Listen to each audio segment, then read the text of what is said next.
Plusieurs fois, en fait, j'ai fait des tentatives de suicide. La quatrième fois, encore une fois, je suis à l'hôpital et en fait, je me rends compte que j'ai mes règles. Du coup, je fonds en larmes et je me dis là, c'est plus possible.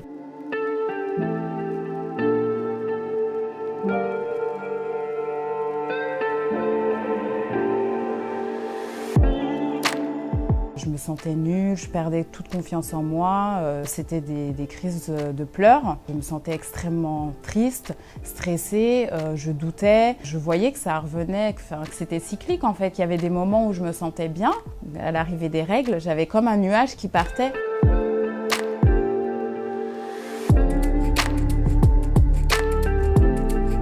Le trouble bipolaire, c'est un trouble qui effectivement a une cyclicité, avec des phases de manie, d'hypomanie et des phases de dépression. Simplement, la dépression dans le trouble dysphorique n'est pas la même. La personne est très sensible à son environnement. Surtout, ces symptômes-là, ils prennent fin à l'arrivée des menstruations, ce qui n'est pas le cas dans un trouble bipolaire. Plusieurs fois, en fait, j'ai fait des tentatives de suicide. C'était toujours en fait un jour avant mes règles. Quand je me suis rendu compte qu'il y avait cette corrélation entre ces tentatives et le lendemain j'ai mes règles, j'en ai parlé au psychiatre de l'hôpital qui lui aussi m'a dit non, je pense que en fait vous êtes juste un peu surmené, vous êtes en burn-out à cause du travail. La quatrième fois, encore une fois, je suis à l'hôpital et en fait je me rends compte que j'ai mes règles. Du coup, je fonds en larmes et je me dis là c'est plus possible. Enfin, il y a quelque chose qui va pas et je sais plus ce que je tape sur Google, mais je tombe sur un groupe Facebook qui parle du TDPM.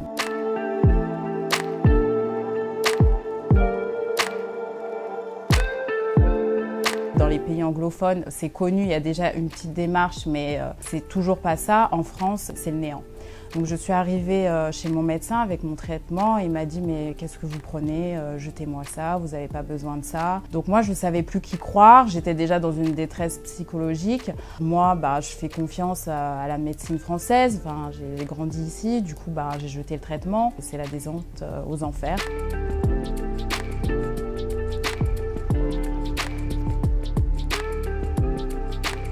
Les praticiens français ou du monde ont pour obligation de se mettre à jour. Maintenant, c'est vrai qu'à l'heure actuelle, il y a peu de spécialistes qui peuvent aider au diagnostic ou à l'identification des symptômes.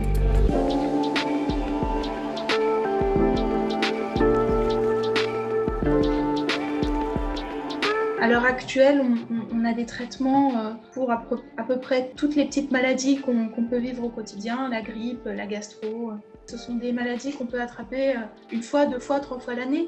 Par contre, il n'y a pas de traitement pour finalement des états et des difficultés qui vont être vécues parfois tous les mois par des personnes.